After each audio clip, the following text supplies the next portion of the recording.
মৃত্যু কামনা না করা। একটা মানুষের যদি অনেক খারাপই হয়ও, তার অত্যাচারে আপনি যদি অনেক বড় জালেম ধরেন, তা আপনি বলবেন যে আল্লাহ আপনি আপনার বান্দাটার উপর রহম করেন, দয়া করেন, আপনার এই বান্দাটাকে অমুক বান্দার মতো বানায় দেন, এরকম নরম তবিয়তের বানায় দেন, ওনার যে খারাপই গুণগুলো আছে দূর করে দেন। এর দ্বারা আল্লাহ বড় খুশি হয় যে আমার এক বান্দা আমার আরেক বান্দার জন্য দোয়া করতেছে। কারণ ভাই, চাইলেও একটা মানুষ তার স্বভাব পরিবর্তন করতে পারে না। আবার কিছু কিছু স্বভাব আছে এগুলো তার একদম মানে তার আদতগত শারীরগত হয়ে গেছে, এগুলোর পরিবর্তন ওই ব্যক্তি চাইলেও পারে না।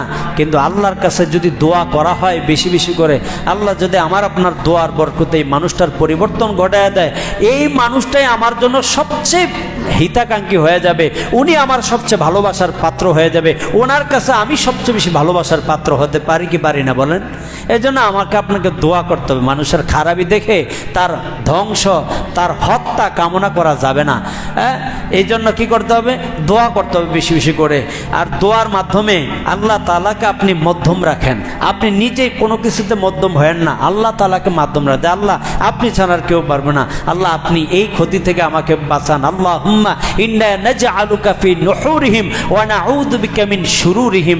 আল্লাহ আমি আপনার কাছে তাদের ক্ষতি থেকে পানা চাই, তাদের অনিষ্টের মোকাবেলা একমাত্র আপনাকেই আমি মধ্যম বানাইলাম, আপনি তাদের অনিষ্টের মোকাবেলা করেন, আমার করার সামর্থ্য নাই। আল্লাহ আমি তাদের অনিষ্ট থেকে রক্ষা চাই।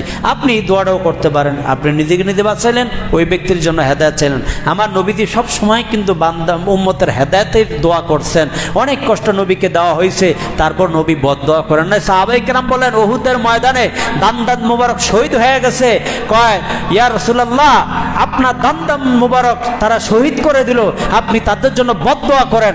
আল্লাহ নবী হাত তুলে বলে আল্লাহুম্মা, হে আল্লাহ ফাইন্নাহুম কওমুন লা ইয়ালামুন, আপনি আমার এই উম্মতকে ক্ষমা করে দেন, তারা বুঝে না, তারা জানে না আমি নবীকে, আমার সাহাবায়ে কেরামকে ইসলাম কি জিনিস, আল্লাহ আপনি তাদেরকে ক্ষমা করে দেন। সুবহানাল্লাহ।